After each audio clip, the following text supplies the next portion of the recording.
Good afternoon. Welcome to the New Orleans Jazz Museum. We are so excited to see you here. We keep celebrating, we continue to celebrate Hispanic Heritage Month, and we're so glad that you get to hang out with us this afternoon.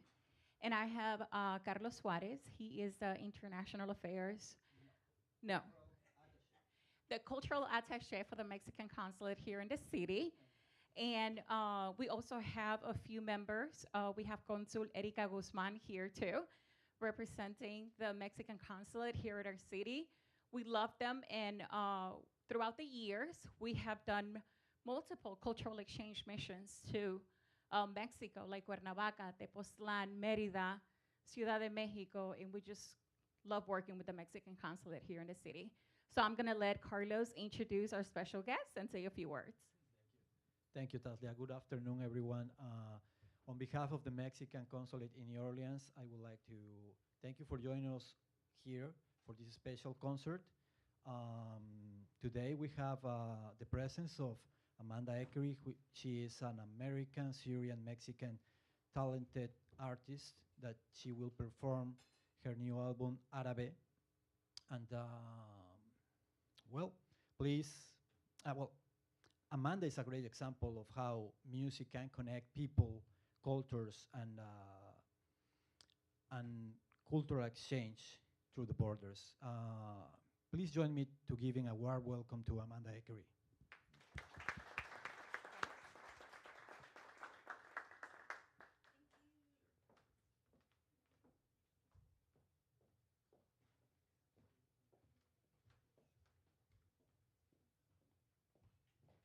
Hi, everybody. How are you doing? Good. It's nice to get out of the heat, right? I just want to give a huge thank you to Carlos and the consulate for having arranged this. My name is Amanda Ekery. I'm originally from El Paso, Texas, and I've been working on this album for the last 7 years. And I'm finally at the point where I get to share it, which is the most fun part. It's all about Mexican and Syrian shared history and culture, specifically in El Paso, but in the US at large. And I'll talk more about it as we go, but I'll start with this opening track, which is called Sky Rooted. And it's about how, regardless of movement, whether it's forced migration or immigration, that we can stay connected to our ancestors. So this is Sky Rooted.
In the sky, argos play their strings, tethered by roots, they pull, tie, and cling. Abundance surrounds us, tended by our own. They knot the connections, ensure we are sown. Oh, names are forgotten, but faces hold traces of memories, stories to unlay. Rooted we are through their motives and eyes. We carry them on, always rooted to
Thank you.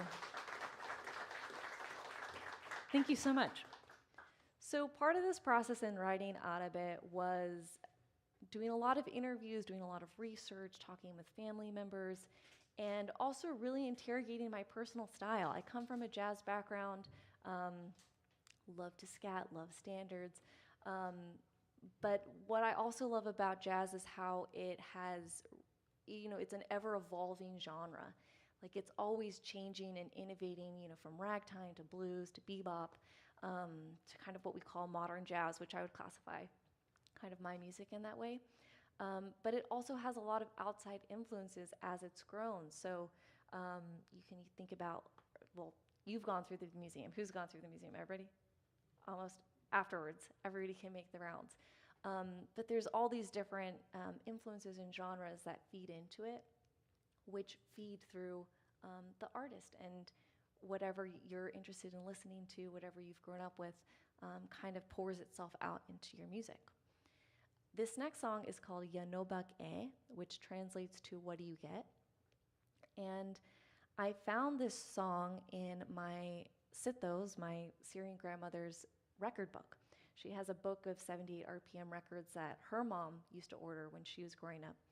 And there's two Arab American recording companies in the United States, and they were on Atlantic Avenue. I live in Brooklyn now, and so I know exactly where these record labels were, and they're right across from a Sahadi's, which is a very great grocery store, and a Barnes & Noble.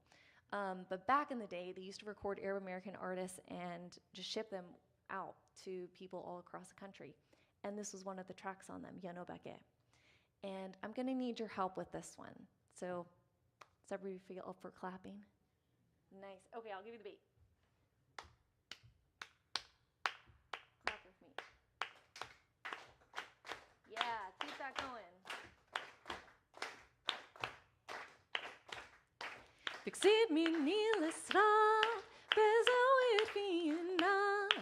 Fixit min ilsra, bezawir fina. يكفي يزار ومرار فاهمني نوكي فاهمني فاهمني فاهمني فاهمني فاهمني يا نوبكي. Yeah, keep it going. بكسير مني الإصرار بزاوية في النار. بكسير مني الإصرار بزاوية في النار. يكفي اليزار ومرار فاهمني نوبكي. فاهمني فاهمني فاهمني فاهمني فاهمني يا نوبكي.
off right on time.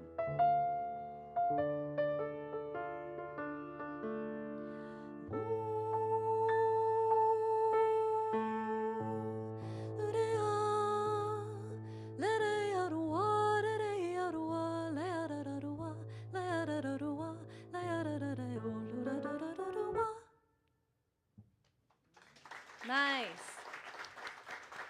Thank you for being my percussionist on that one. This next one is called To Give, and it's about food. Everybody loves food, and I feel like both Mexican and Syrian cultures have such a strong sense of hospitality. You know, if you go over to somebody's house and you're like, I'm not that hungry, they're like, okay, I'll just bring you everything that's in the fridge, or make you something on the spot. And when doing the research for this, I found out that the Chihuahuan Desert, which is where I'm from, El Paso, and northern Mexico, has a very similar climate to the desert regions of Syria. So a lot of the same plants and spices can grow. And so some of the stuff that's used to make mole is also used to make za'atar.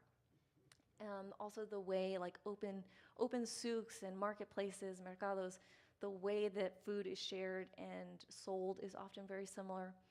And when the first wave of Arab immigration was coming through Mexico, there was cross-fusion between the cultures. Probably the most famous of which is tacos al pastor.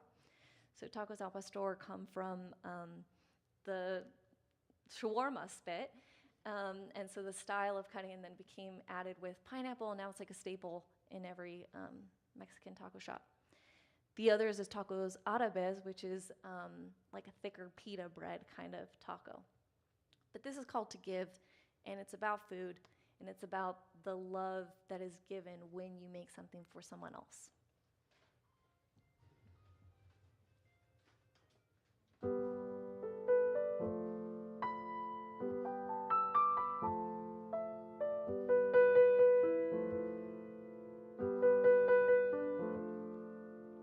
Tie your hair back, wash your hands. A bit of this, as much of that, no need to measure.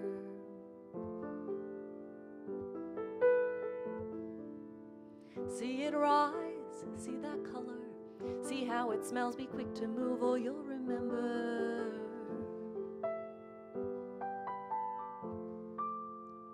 A few moments more, place them like this. Grab these, don't forget that. I think we're ready to give to someone else, for someone else to have the time to share what has been made for life, to sustain, to fulfill an act of love.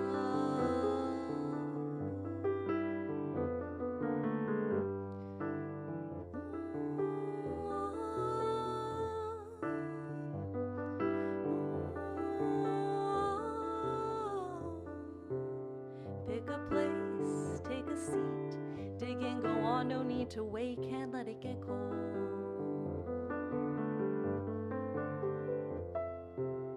Take more than that, don't be shy now, try that with this here, pass that there, you're gonna eat more, right?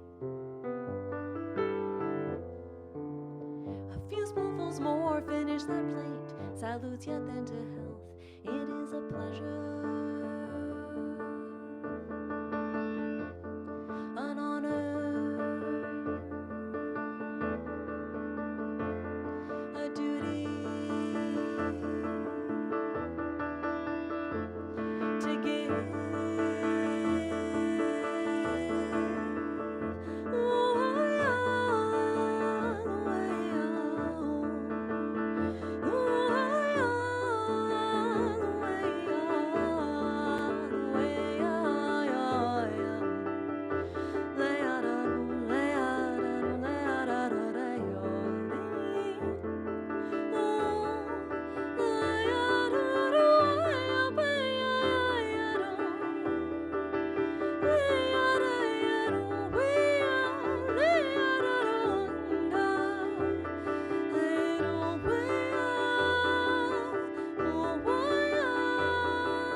give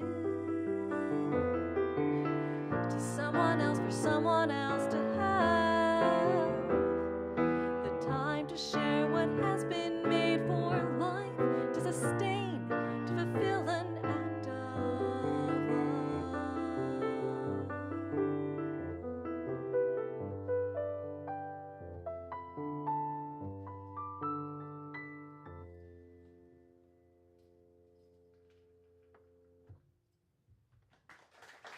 Thank you.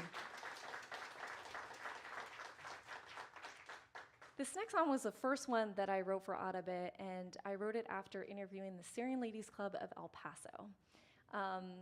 One of my childhood best friends, his mom is a president, and she arranged this meeting with me, and I didn't know what the project was going to be yet. I interviewed them about, how did they come to be in El Paso? Did they remember any songs growing up? Any special memories like around music and celebrations? And I now know, learning more about oral history and more about interviewing, that, interviewing 12 ladies at once was a lot. But they fed off each other, they're like, no, we started in 1936, not 37, or no, you're confusing this with that. So they, lovingly argued with each other. And one woman, after all this argument was happening, was like, is it my turn to share my story? And I was like, sure. And she told me this. So she was living in Syria at the time, met a man on a Thursday, married him on Saturday, and left for the US on Sunday. So basically, whole life changed within 3 days. And I asked her, how was that? It's very foreign now to modern times. And she was saying that she hated it. She really hated having to leave her home. But after a series, years, she made a life for herself and really tried to make home in El Paso. And at the end, she's like, all my kids live in Austin now, but I don't want to move. I want to stay here. They want me to come, but El Paso's my home now. So 3 days is about leaving one home and the need to make another.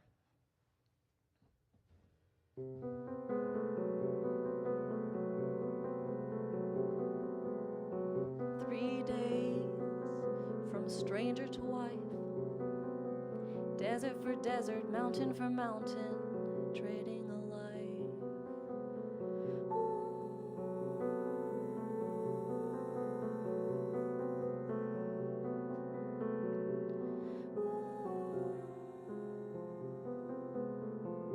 Unseen, while the plans are laid out, passage through passage, farewells recounted, eyes fill with doubt.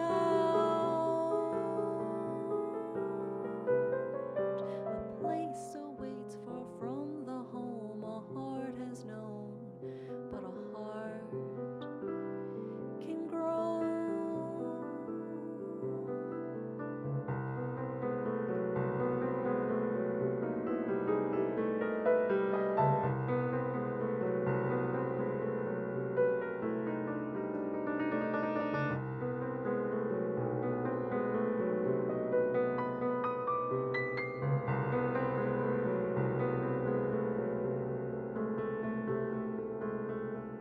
Same sky, but the sun is put out. New people, no purpose, new language left wordless, living silently without. A place awaits far from the home a heart has known, but a heart must grow. Take the place that is new, make a life and a home that has space for a you.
from stranger to wife, now mother and partner and leader and owner.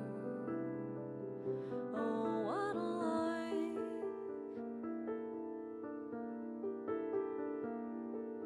A place awaits far from the home a heart has known.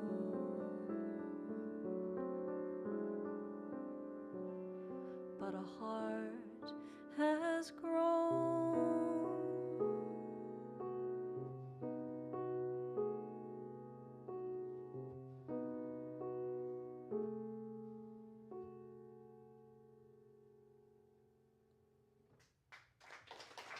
Thank you.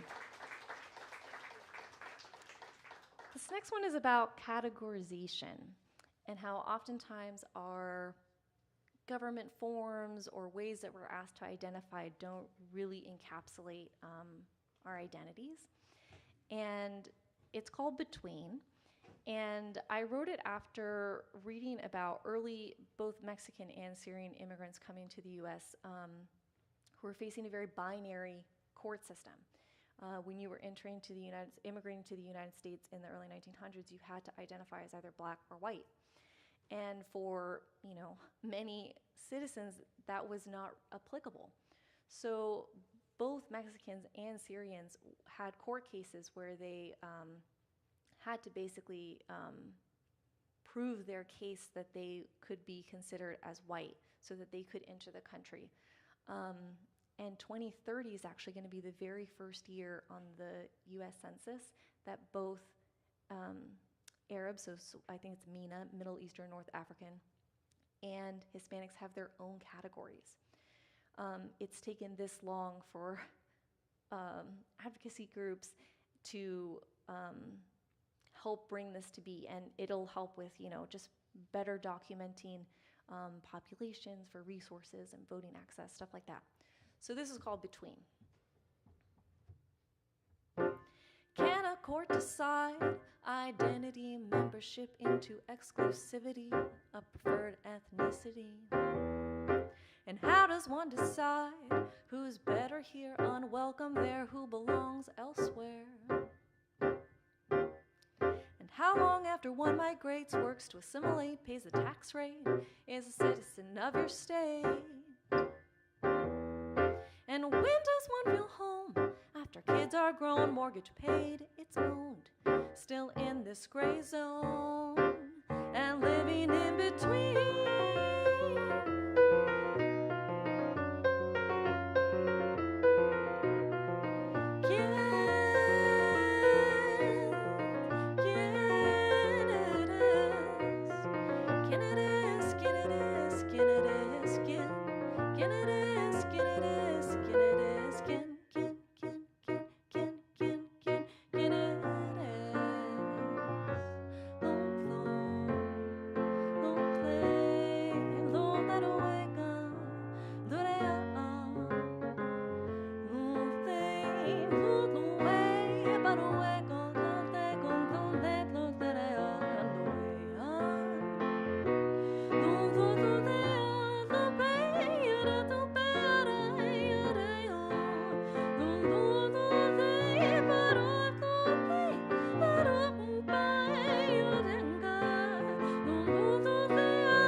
How does one decide who will be denied and who is fit for pride, where they will divide and who can be inside and who will be outside?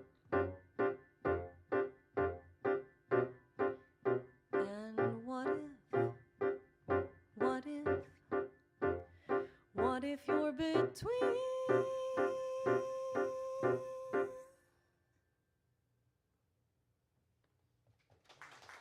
Thank you.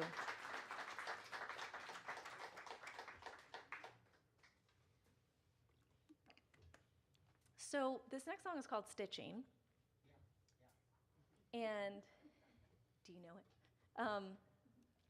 I wrote it from my grandmother's perspective, who was a seamstress at the Farrah Manufacturing Company.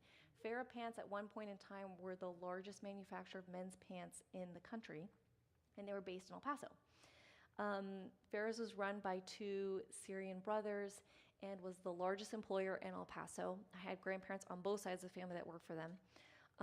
But when my grandmother was there as a seamstress in the 70s, it was the first Chicana-led strike that happened in the US, becoming known as the strike of the century.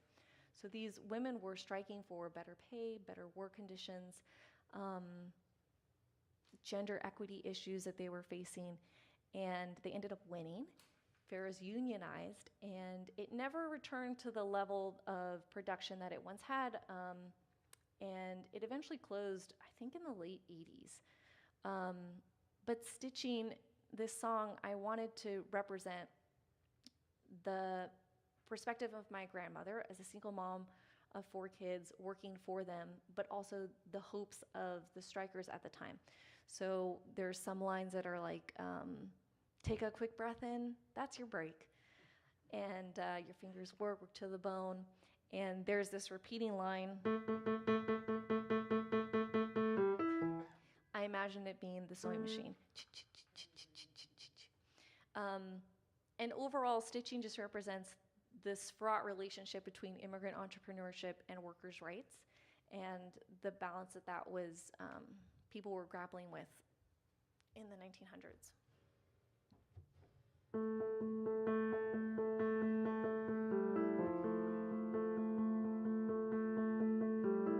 Labor for love, labor for need.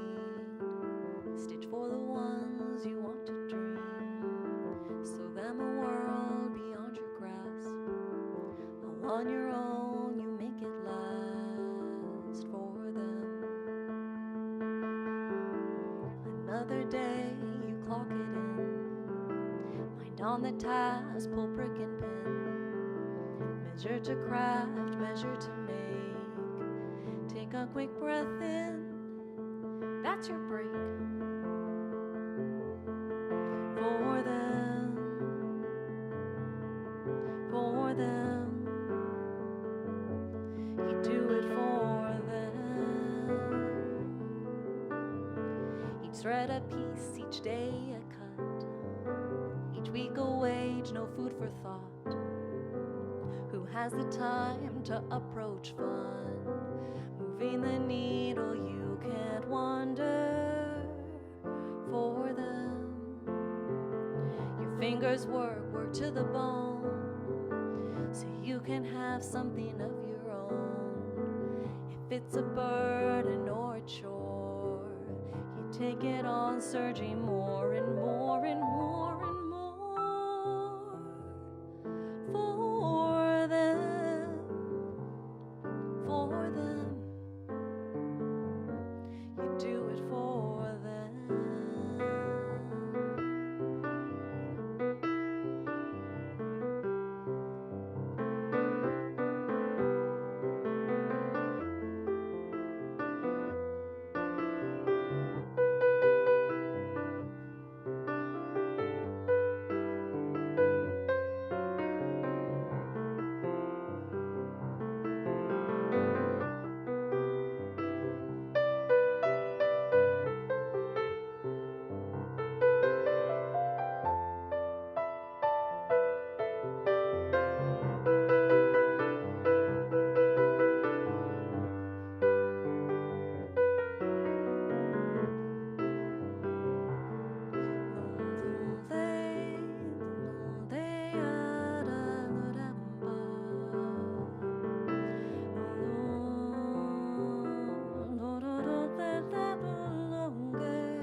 the ones you want to dream.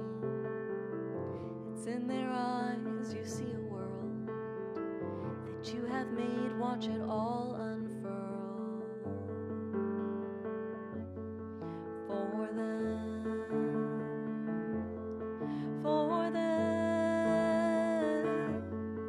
for them, for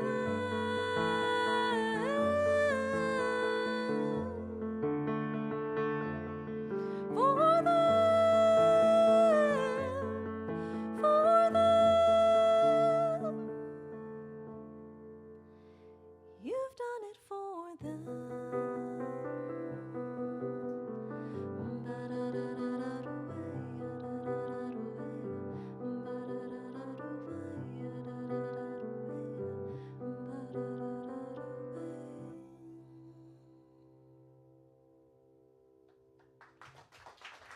Thank you. Who's gone to a casino this week? Who's planning on going to a casino? Nobody? Just one person? Wow. You all have way more restraint than I do. I like going to the casinos. This next song is called Lucky, and it's about gambling. I found out that El Paso was known as the original Sin City. So when it first became incorporated as a city or a town, gambling was illegal, like it still is in Texas, but the El Paso government was like, we're going to let it happen, and we're going to fine it, and then we're going to use that money to do whatever we want with it. So they kind of turned a blind eye to it so that they could make money. So in El Paso, the Toltec building downtown used to be Casino Mexicano, and it's rumored that Pancho Villa used to go there during the Mexican Revolution and hang out. I also found out, so there's this Syrian Arab American scholar in the United States called Dr. Philip Heady, and he wrote this book called Arabs in America. And in it, he states something to the effect of very few Syrians come to the United States knowing about gambling or participating in it, but even fewer leave without having tried it. And I can confirm, I don't know, and this is generalizing, but I don't know a single Syrian who doesn't like to go to the casino, who doesn't like to gamble, my grandparents included. This song is about my Syrian grandmother, my Sitho, from her perspective, and it's called Lucky. And thinking about genres and mixing of jazz, this is, I would categorize it kind of as Texas swing influenced. So if you've gone to any of the trad jazz bars out, you have one, two, tune, tune, tune, tune, tune, tune, tune. You can imagine a mandolin or a banjo just hitting every downbeat.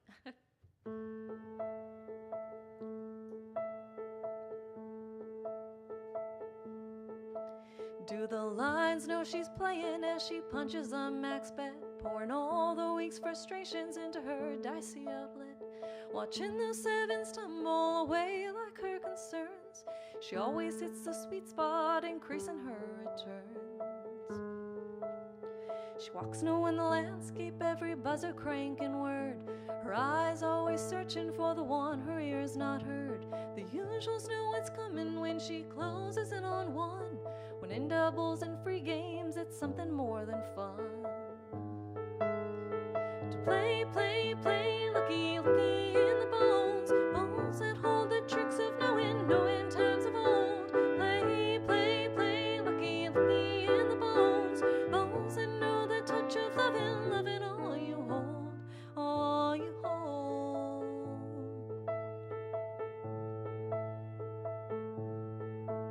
Is it a danger or a dedication, comfort or culture, a risk or ritual, a streak or skill, an escape or an expense, temptation or tradition, a condition or a cure, or just a habit for the thrill?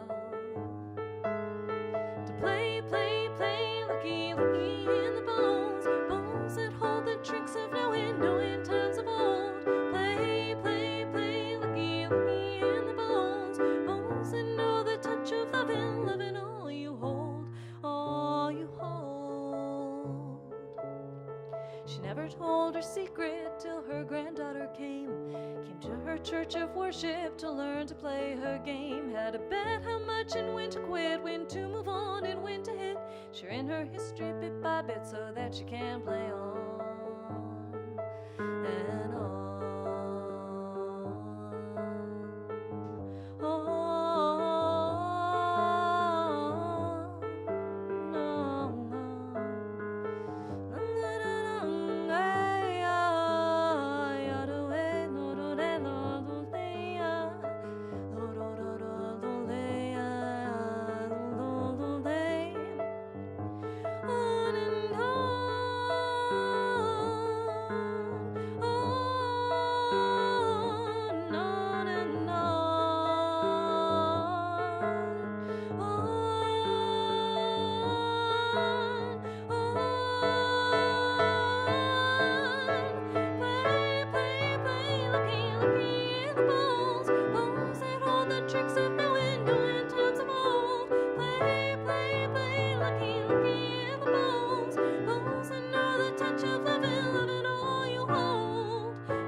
Thank you.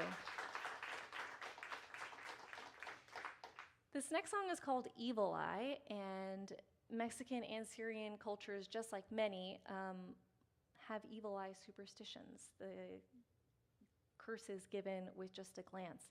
And there's all these ways to combat it. You can, pop Epsom seeds. You can have the charm with the eye in it. You can rub the egg on your body and crack it open.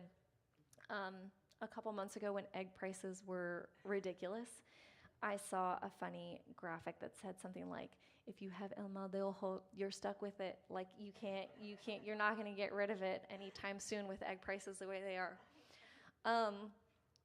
But I started thinking about who is usually doing these counter curses. Who's popping the Esplanade seeds? Who's like saying the holy incantations over you? And it's usually loved ones, people who care for you, family, friends. So this song is called Evil Eye, and I wanted to think of the charm being a person rather than a thing.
I know you always tell me straight.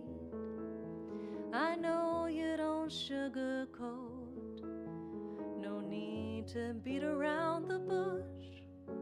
You tell me what others won't. And I know you always have my back, even when I'm not always right. I know you'll always pick up first and try to make it all alright. But I don't know what's coming next. But I know I want you next to me. And even when I go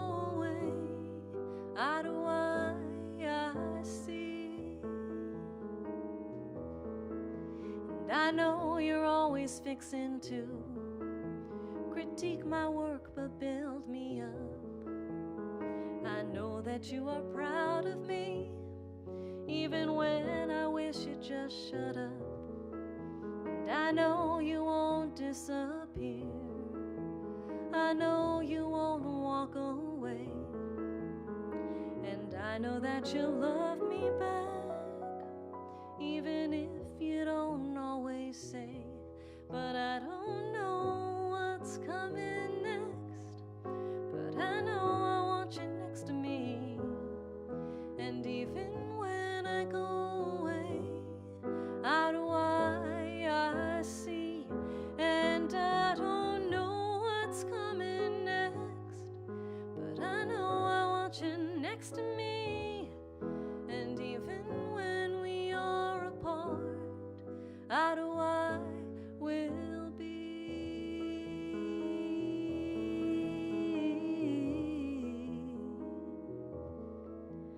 That only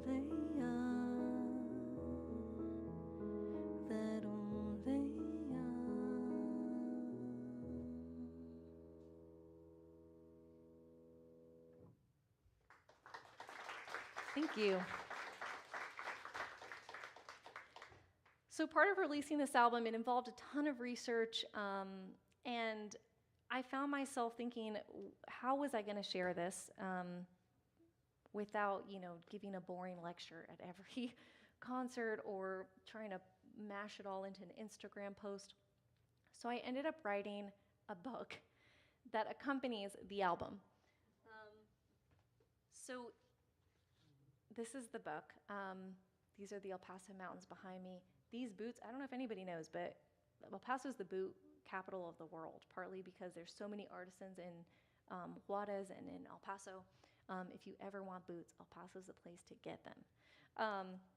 And inside the book, there is this end paper design, which is a nod to both the Talavera Mexican tile styles and the Ottoman era Damascus tile styles. So all these plants are native to the El Paso desert. And then each track has its own essay. So it goes into more detail about the history, the stories behind each track. And in the very back, it's part of it, it swings in, is the record. If you don't have a record, let me just pick it up. If you don't have a record player, they're coming back, so you should get one. And it's also on digital too.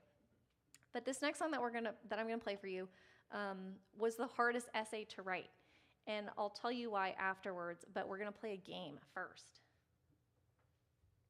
I am like 100% sure everybody in this room knows this song, and I'll give you a couple of hints. The melody is going to be in the left hand of the piano, so the low end, and it's a very famous corrido song or nursery rhyme. Okay, and whoever guesses it, I have a sticker for you. I'll see you on the other end.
Thank you.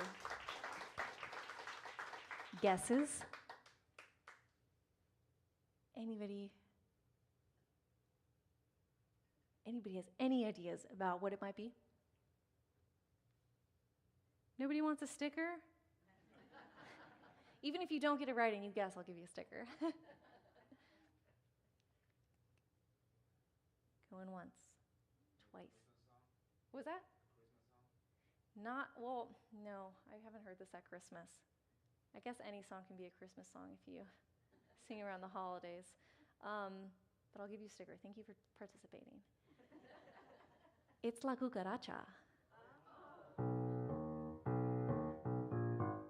At the very end, da, da, da, da, da, da. It's so spaced out and spread out. And the reason I picked this song to be on Árabe is for a few reasons. One is I found out that it is rumored to be derived from a Moorish sailor song. So I wanted it to sound very water-like, very stretched out rhythmically. On the album, I'm joined with 4 other people, 4 other different instruments, and our percussionist is like a master of sound design, so there's all these like crazy whirls that you'll hear. I also found out that during the 1920s is when it became popular. The version that I knew growing up was like the cockroach was one-legged and was dancing around. There's ones of like the cockroach smoking weed, and the other one of like Pancho Villa being the savior. And it became popular in the 1920s, which was a really big time of change in El Paso. It was when the largest like immigration boom happened, partly because of the Mexican Revolution and partly because of the fall of the Ottoman Empire. So El Paso had to hire 2 Arabic translators actually at the border to accommodate the amount of people that were coming through. And so more sailor song, time of great change in El Paso. And totally separately, my dad works at he owns an auto salvage, so junkyard. And when I was growing up, he came across a 1949 Mercury sedan, which I love. We still have this car, and we nicknamed it the La Cucaracha. It's just like a black Chuco lowrider. It's got sarape, like seats and like the lining done up in it. I love this car. It's just so cool, windowless, matte black.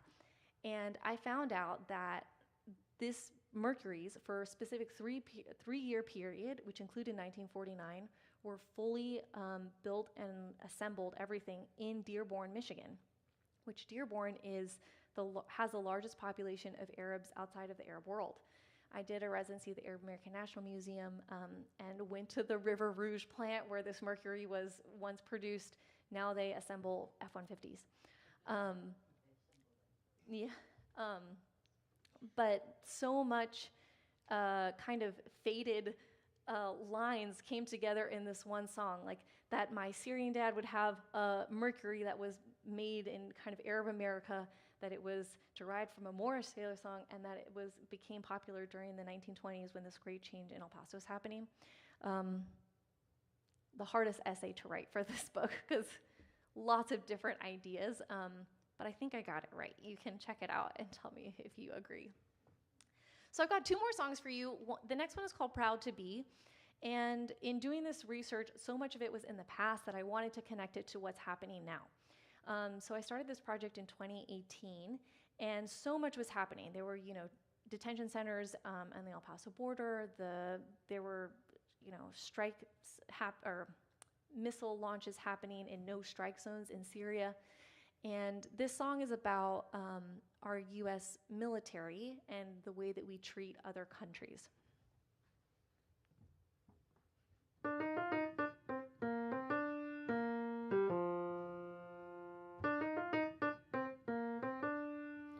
Why is it always us that sets the price?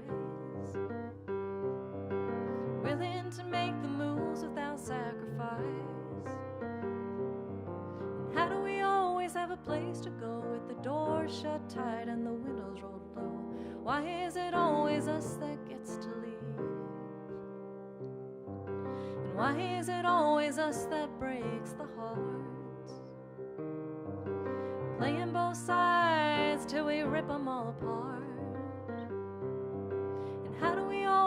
same old shit with prayers and our thoughts like we weren't a part of it? Why is it always us that does the deed? And I can be proud and ashamed of where I come from and what they do, angry and content of what is past and what they've yet to prove. It is what it is and it's not what we preach, but if this is who we are, what are we proud to be?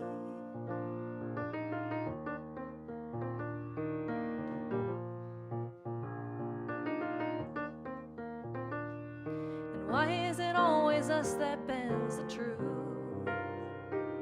Afraid of trusting, so we never see it through. And how do we always have a helping hand that comes with conditions and never understands? Why don't we ever learn from our mistakes? And I can be proud and ashamed of where I come from and what they do, angry and content of what is past and what they've yet to prove. It is what it is and it's not what we preach, but if this is who we are, what are we proud to be?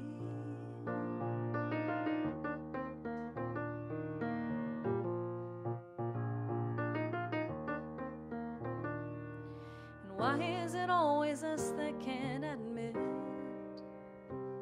the mirror tells the truth, but it's not enough to quit? And how do we go about living our lives with weapons in our hands and blinders on our eyes? Why can't we ever settle for second place?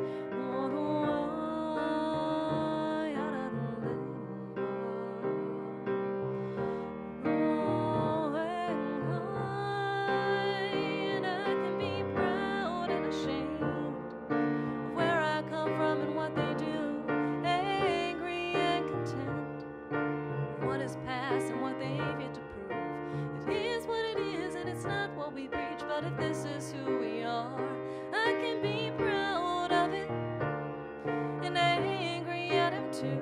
I can be ashamed of him and content to see through.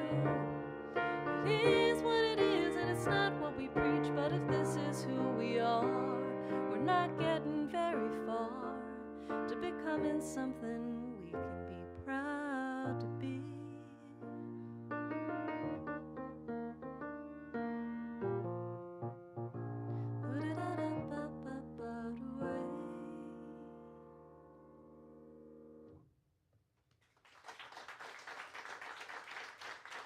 Thank you all so much. Before this last one, I want to give a huge thank you to Danny and Travis in the back, who's making it sound so good for you all. Thank you. And thank you so much to Carlos and the Consulate and the New Orleans Jazz Museum for having me. This is really special, and I never thought that I would play here, to be honest. I felt like my music is jazz derivative, or of the jazz lineage, but maybe isn't jazzy enough. Maybe you all got a surprise today too. You thought you were gonna, but I appreciate you sticking around and hearing the rest of it. I have one more song for you. It's called Without You. It's about leaving home, but knowing that you can always come back to it, whether physically or in memories. And I have some albums if you would like one. I have them digital and in the hard copy. I've been playing on tour this past couple weeks, so I have one left if you'd like one in person, but I have plenty that I can ship out after. Thank you all so much. My name is Amanda Ekery. The project's Árabe. One more song, Without You.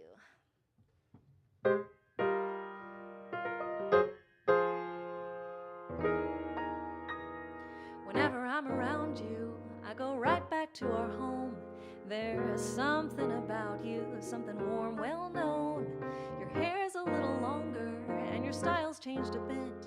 You've loved, you've lost, you've wandered and made pieces fit. But oh, how the days have gone. You can see it in our face. And oh, how I do regret the day I left. I fear I've lost my place. And time keeps growing thinner, but with you it's whole again. It's easy with you always, 'cause you knew me when. And I feel bad playing catch up, 'cause I haven't been around. But we pick up where we left off, never lost, just found. And oh, how the days have gone, and we all have made our place. And oh, how I can't regret the days I've spent coming back to see your face. And our moments spent together are less often than I wish. And I know I'm sentimental and tend to reminisce, but standing here before you, don't ever have a doubt. I think of you and who we are and can't live without you.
Thank you all so much.